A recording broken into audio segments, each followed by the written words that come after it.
Hi everyone, welcome to the seventh episode of the third season of the Journey Hub. And today we have an amazing speaker with us. It's Dave Collie, and he's the head of planning and digital and Armstrong partnerships.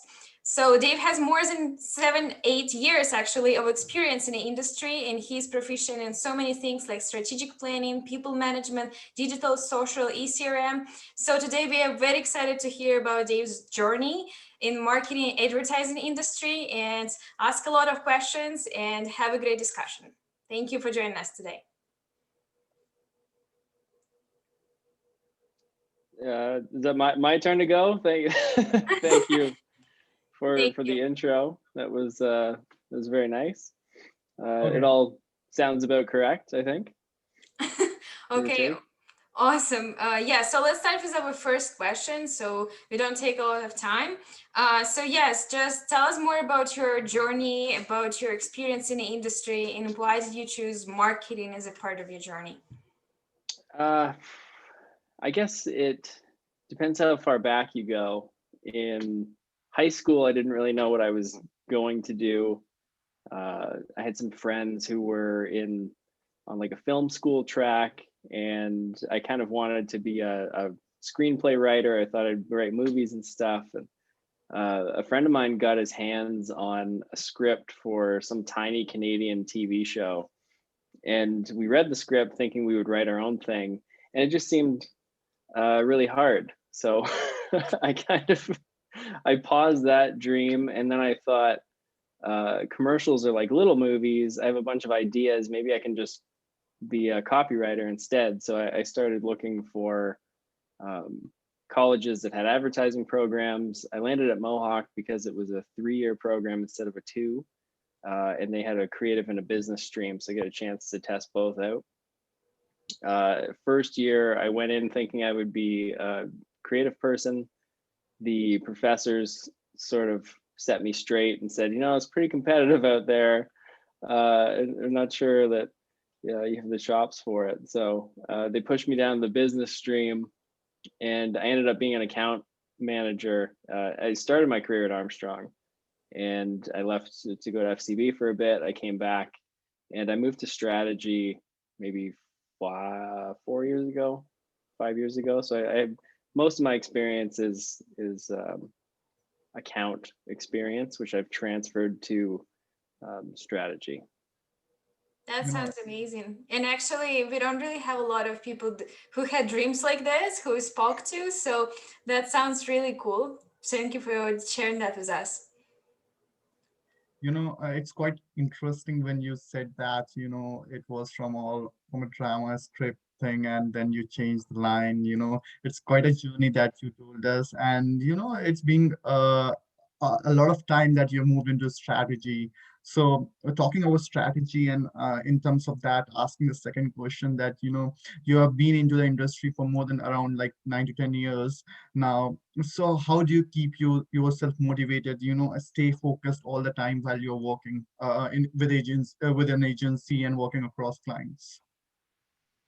I don't I don't know that I stay motivated all the time. I think I have a tendency to just kind of wander around mentally and go down little rabbit holes and check stuff out. And, um, I I enjoy other aspects of life, which I think is necessary for strategy. If you're always focused on just the brief and just the deliverable, you don't give yourself time to really be creative or to be inspired elsewhere. So the motivation isn't a problem because I just love it. It's fun to do even after 10 or so years.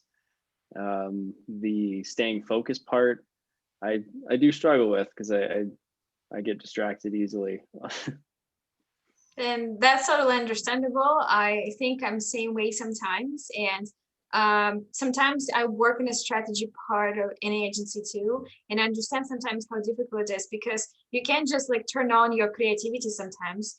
Uh, yes, sometimes ideas come at night, sometimes in early mornings, sometimes you need for a walk and go for a coffee to think about something.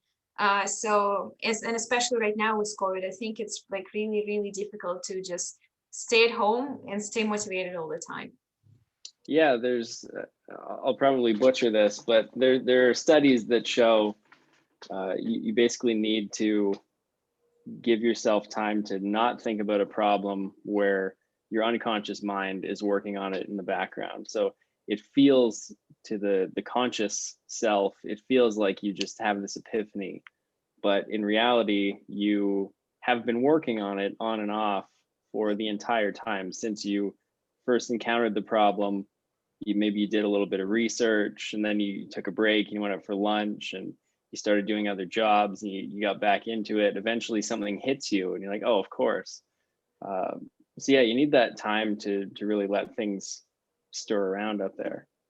Yeah, that's really good point. And I think for for all of us, sometimes with COVID, it became really hard to kind of understand where is the personal life, where is work life, where we need to take some break. And honestly, I was thinking about it today that I never really take a break. I even work and I eat at the same time. And I don't think it's okay that work would work the same way and if I would be in an office space. So yes, it's really important to understand that you need some break, even if you're working and you feel like, okay, I can do everything. It's not okay just to sit on a chair from 9 to 5 probably. So Yeah, well, you're not actually working anyways. You only have maybe a few hours of brain power that you can apply to anything at any one time. I'm sure it feels like you're working, but you're probably checking emails, you check social or something. And when I think it's Dan Ariely says this in some of the studies he's done, where if you take your mind off of a task, it takes you like 20 minutes or something to get back focused on it. And there's all this time that we just lose throughout the day where we're thinking that we're focused, but we'd be better off to just get up and go do something else for a few minutes and then come back and be sharp again. yes, really good point. Thank you for this. And yeah, I think our next question actually is a little bit about it too. So yes, how to stay motivated and how to stay focused. And you really went through a lot of things in your life so far, and you've done a lot of different things. And when I looked at your LinkedIn and your like about page, you're like, oh my God, there's so many things you're actually really good at. So that's amazing. And yeah, I think our audience would be interested to know what helped you and what kind of job actually helped you to get to the point where you're at in your career right now. So you mentioned account manager job. So how did the skills that you learned at that job maybe helped you to get to the point where you're at now? Thank you. I don't know that that's all true. I wrote my own LinkedIn bio, so no one else has verified how good I am at those things. Uh, but I guess in general, every experience helps you in some way. So my high school job and the job I had through college was sales associate at Sport Check in the town where I'm from, and that helped me be comfortable speaking with strangers. Just walking up to someone and trying to sell them something when they know that you're trying to sell them something is very uncomfortable, and it's awkward, and you get to practice just being a normal human that people can like right away, and that helps you with account management because there's a lot of relationships involved in that, internally and externally. um, and as you go through, I think it's a easy transition to go from accounts to strategy because you're practicing a lot of the same fundamentals as an account service professional. You're capturing all the information that's required. You're actively listening. If you're any good, you're doing your own research, and you're really striving to understand the products and services of the company that you're representing, which is all foundational elements of strategy.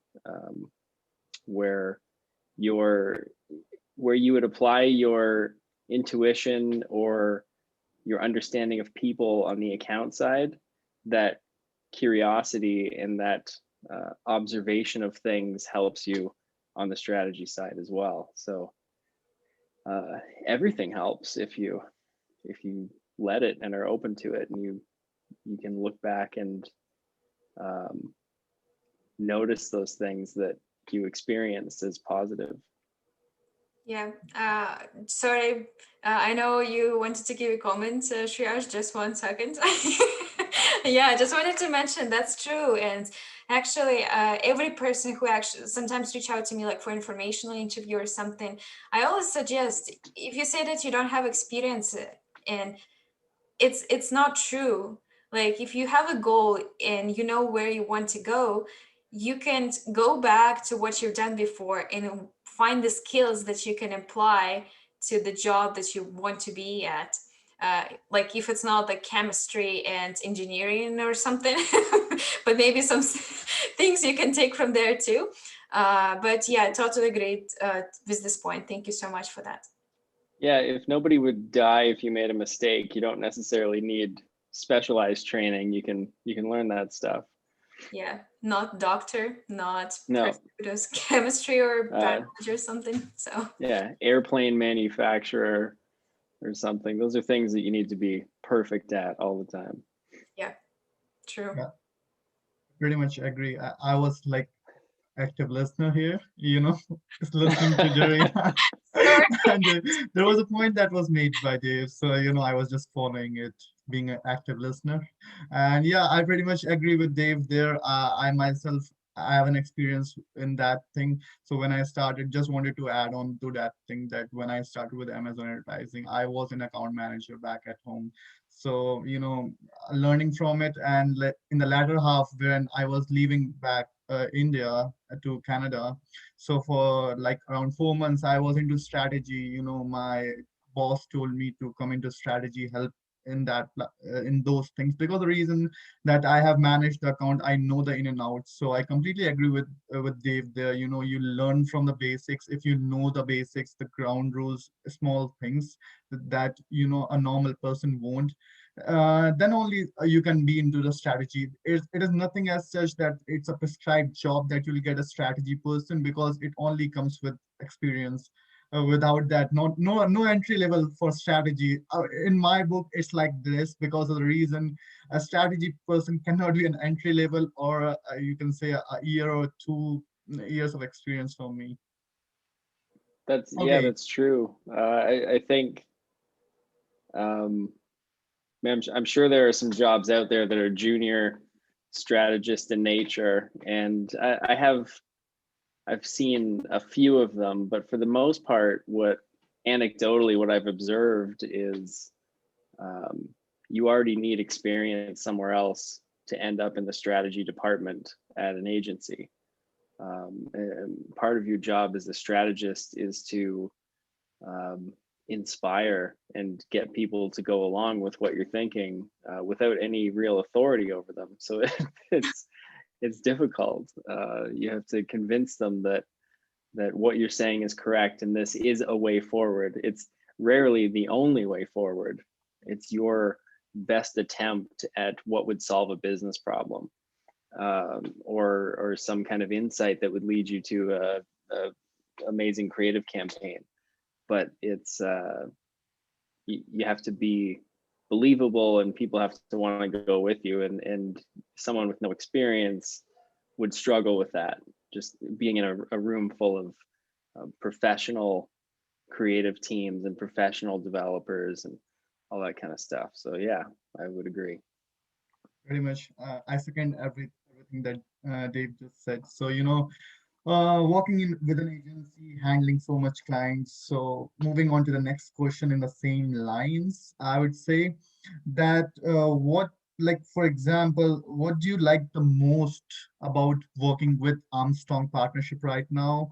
And the second part of the question, of course, what would you recommend to the recent grads, that if they want to land up a job with Armstrong Partnership, so what they should do, what is that right thing that you want to convey to them? Uh, I like a lot of things about Armstrong. What the reason I enjoy it is, I guess it has to do with the size, but it's more than that. We're a small shop, uh, so you get opportunities that you wouldn't get at a larger agency necessarily. You get to do a lot of different things. We don't have um, a global team with experts in every single area. So you get a chance to try your hand at something new potentially.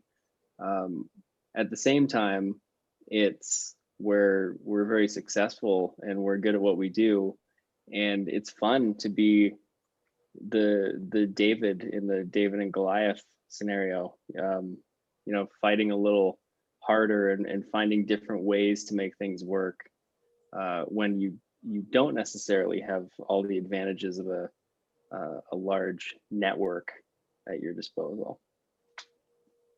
And what is that like? If what do you want to recommend to the recent grads who want to land up with Armstrong partnership? Recent grads who want to end up anywhere, I would say, um, I had a very tough time getting my first job.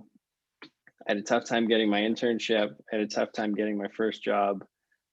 Once you get in somewhere, it just feels like the floodgates are open and recruiters are calling you, and you can get interviews whenever you want. And it just going from not having all these doors slammed in your face to just getting in somewhere uh, gets you in that industry circle. So any grad looking to get in anywhere, it's extremely tough, and I don't have any advice that is unique. I'm sure it's been said before. You just have to keep grinding and hit the pavement and get your name out there. Um, I can tell you what I enjoy or what I look for in resumes and applications is something, it's going to sound stupid, but something unexpected. When you get enough of these resumes and you get these LinkedIn reach outs, you start to notice the template that students are given by their professors and by other industry professionals of reach out and say these four things and do some research about the person first and try and make it personal and show them all your extracurriculars and stuff. And that's good and it's impressive and you might get something. But when you get 10 or 15 or 20 or 100 of those, you're actually not really doing what you think you're doing anymore. You think you're setting yourself apart by going this extra mile, but if everyone in your class attends the same session and gets the same information, then everyone is doing the same thing. And that's a lot of advertising strategy as well. What do you do differently? What's your unique selling proposition? So I would encourage grads to try and think a little differently about what makes them unique and embrace their uniqueness. No, I That's pretty much great. agree. Yeah, I pretty much agree. I just want to mention that, that adaptability and that, something unique. It isn't stupid, Dave. It's the perfect thing that everyone looks for a candidate. That's a valid point. So I completely agree with that. Yeah, just and I wanted to add to that too, that amazing point. And actually, not a lot of people are saying that.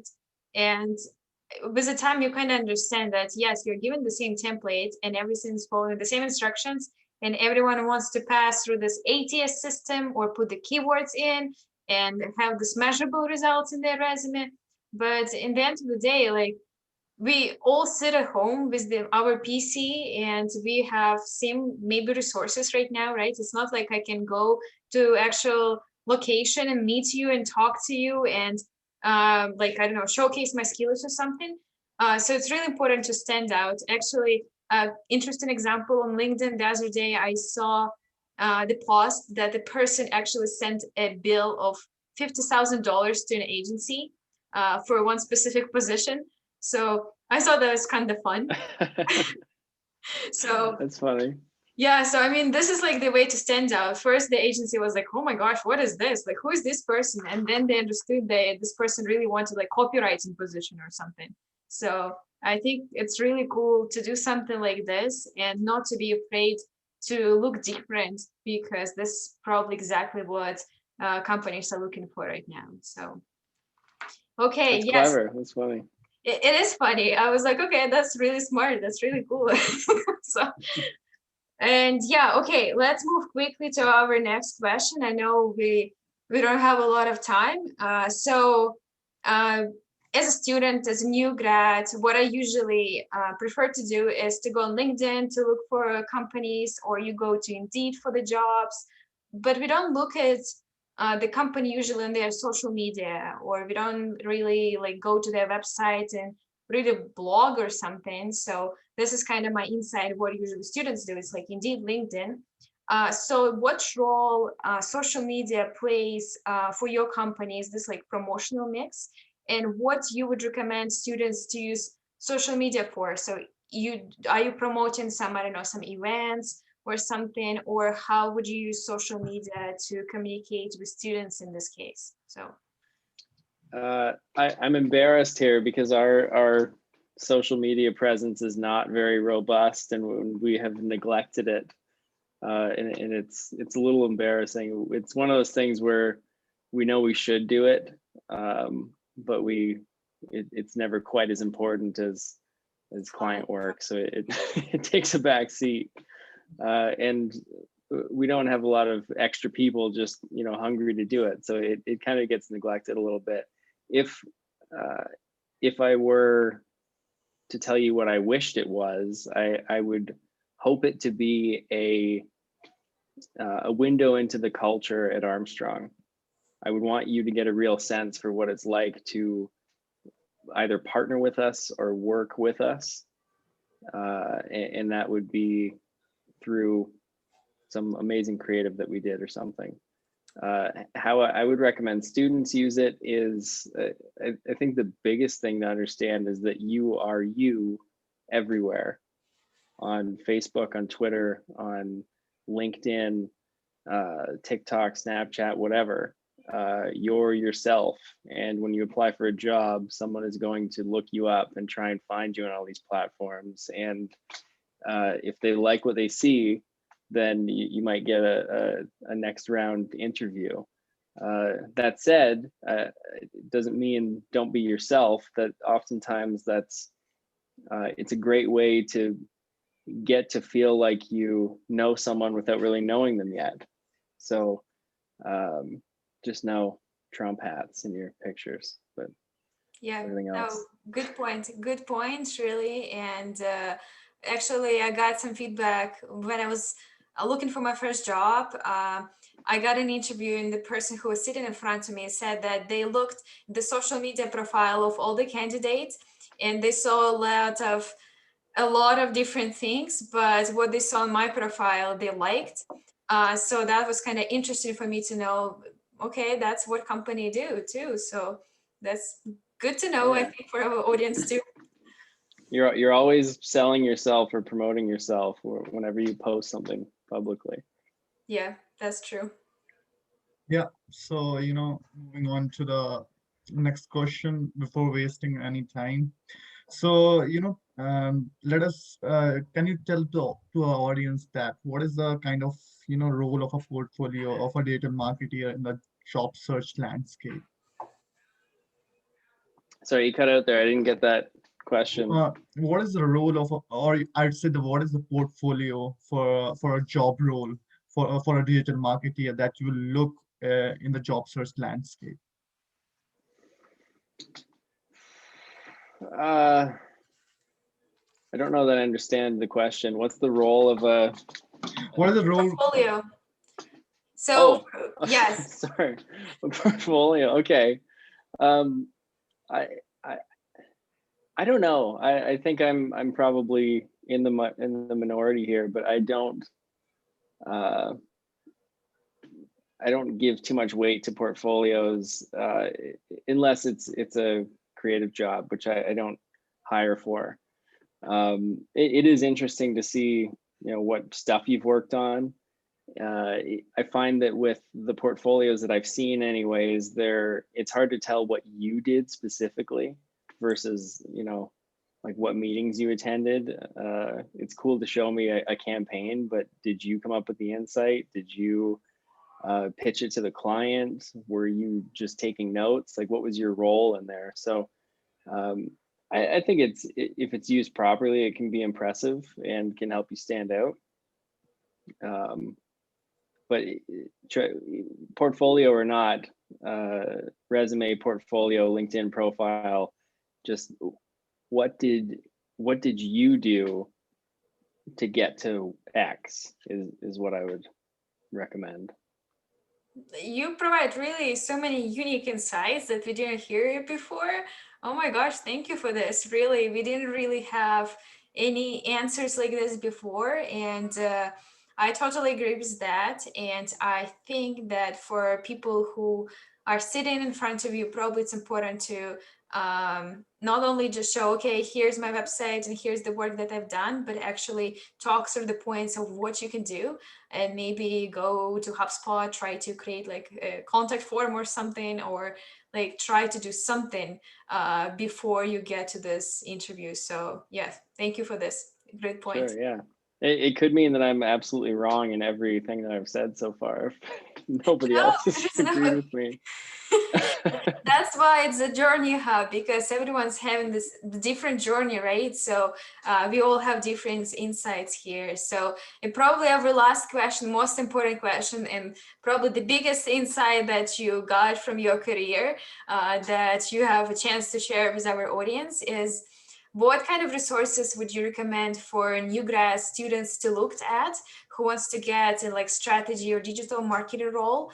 And what is one advice that you would give to our audience that want to get into digital marketing, or just marketing and advertising industry in general? There's a ton of free resources out there. Mark Pollard and Julian Cole are great strategists who throw out a ton of free stuff. There's a Sweatheads group on Facebook that has strategists from all over the world on it. There's the Planning Dirty Academy from Julian Cole that is really good and has a ton of great stuff. He talks a lot about the get to buy briefing framework from Saatchi, which is just so. I'm so envious because it's so dead simple and brilliant, and I wish I would have thought of it myself. And then just your typical ad agency publications, Adweek, Wark, trend watching, all that stuff. You can get some free versions of those as well, and you get to see a lot of blog articles and stuff. What was the second part of the question? Yeah, an advice to the Yes, one audience. advice for students, new grads. We have only 2 minutes left here, and you have your final answer here. The last question. Advice to students and new grads: just be yourself, and you'll get something. Someone will appreciate you for you, and they'll see the value that you can bring, and you'll land a gig, and you'll contribute to the culture, and you get to do great stuff. Thank you for this. Thank you so much, Dave. I really appreciate your time here with us today. And there was some, very useful insights. I don't know why you keep saying that, I don't, I might be not giving the exact right answer, but you have given it, it's nothing as such. And everyone is unique, as Darina mentioned. So it was quite a unique round that we have, and there was some unique answer. So thank you so much. I really appreciate it. And thank you so much for doing this. Thank you for having me. It's a pleasure. Yes, thank you so much. We look forward to connecting with you for new normal coffee chat one day. So yes, thank you so much for your time, and we look forward to connecting with you again. Likewise. Take care. Take Take care. care. Have a good one. You too. Bye-bye. Bye.